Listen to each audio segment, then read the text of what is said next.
મારું નામ પરમાર પ્રફુલ્લ છે. મારો રોલ નંબર 37 છે. હું આજે આપની સમક્ષ પ્રશ્ન પ્રવાહિતા કૌશલ્ય માઇક્રો ટીચિંગની અંદર પ્રશ્ન પ્રવાહિતા કૌશલ્ય સ્કિલ ઓફ ક્વેશ્ચનિંગનો ડેમો રજૂ કરવાનો છું, જેની અંદર મારો વિષય છે વાણિજ્ય વ્યવસ્થા અને સંચાલન, અને મારો એકમ છે ધંધાકીય સેવાઓ 1. તેમાં મારો મુદ્દો છે પ્રશ્ન પ્રવાહિતા માટે વીમો એટલે કે ઇન્સ્યોરન્સ. તો હું આજે આપણે અમુક પ્રશ્નો પૂછીશ, જેને પણ પ્રશ્નનો જવાબ આવડે તે હાથ ઊંચો કરીને જવાબ આપવાનો પ્રયત્ન પૂરા વાક્યમાં કરશે. વીમાને અંગ્રેજીમાં શું કહે છે? વીમો એટલે શું? વીમાનો હેતુ કોની સામે રક્ષણ મેળવવાનો હોય છે?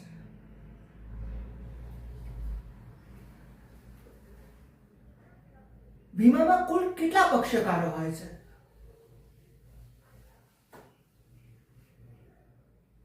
વીમાના લેખિત દસ્તાવેજને શું કહે છે?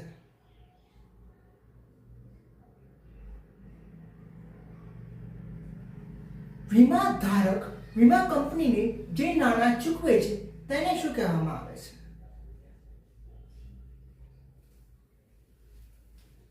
વીમાના કુલ કેટલા પ્રકાર છે?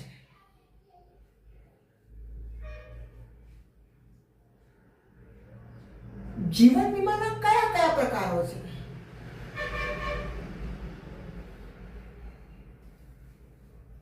સામાન્ય વીમાના કેટલા પ્રકાર છે?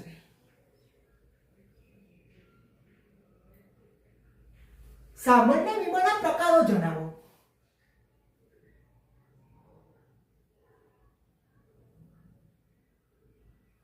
સામાન્ય વીમાનો સમયગાળો કેટલા વર્ષનો હોય છે?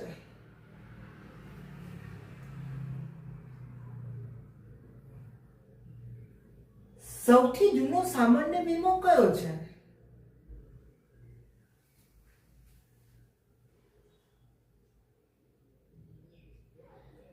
વીમાનું ખાનગીકરણ ક્યારે કરવામાં આવ્યું હતું?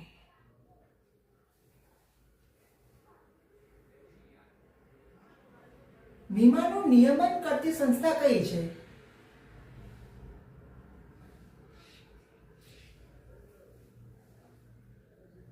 ઈરડાનું પૂરું નામ જણાવો.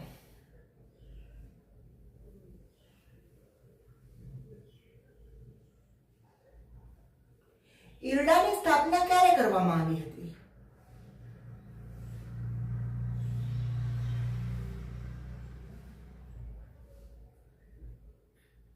સામાન્ય વીમાનું ઉદાહરણ આપો.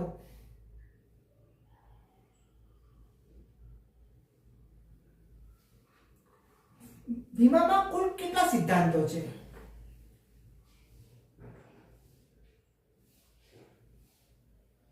વીમાના સિદ્ધાંતોના નામ આપો.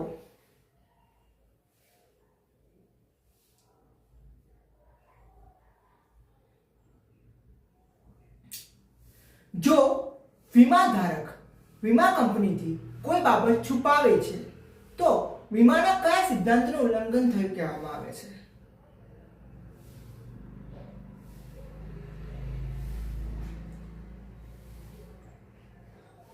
વીમાની શરૂઆત કઈ બાબતથી થઈ હતી?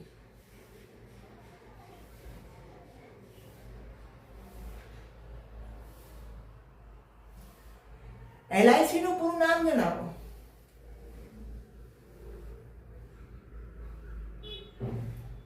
સામાન્ય વીમો આપતી બે કંપનીના નામ જણાવો.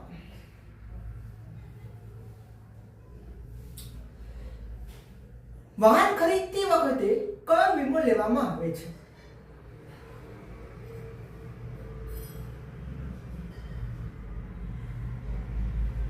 માંદગીના ખર્ચને પહોંચી વળવા કયો વીમો લેવામાં આવે છે?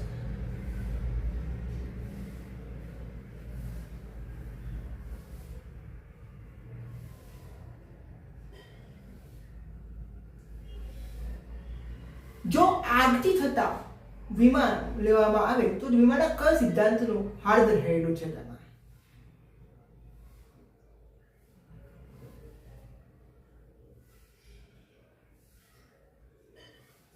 વીમા ધારકનું અવસાન થાય તો તેવા સંજોગોમાં વીમાની રકમ કોને મળે છે?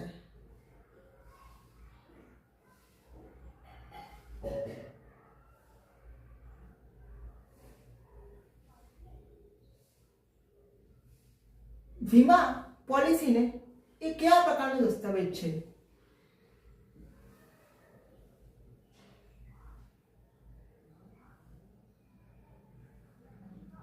અસ્તુ, આ પ્રશ્નનો જવાબ તમારે વિડીયો જોતા હોવ તો કોમેન્ટમાં આપવાનો છે. Thank you.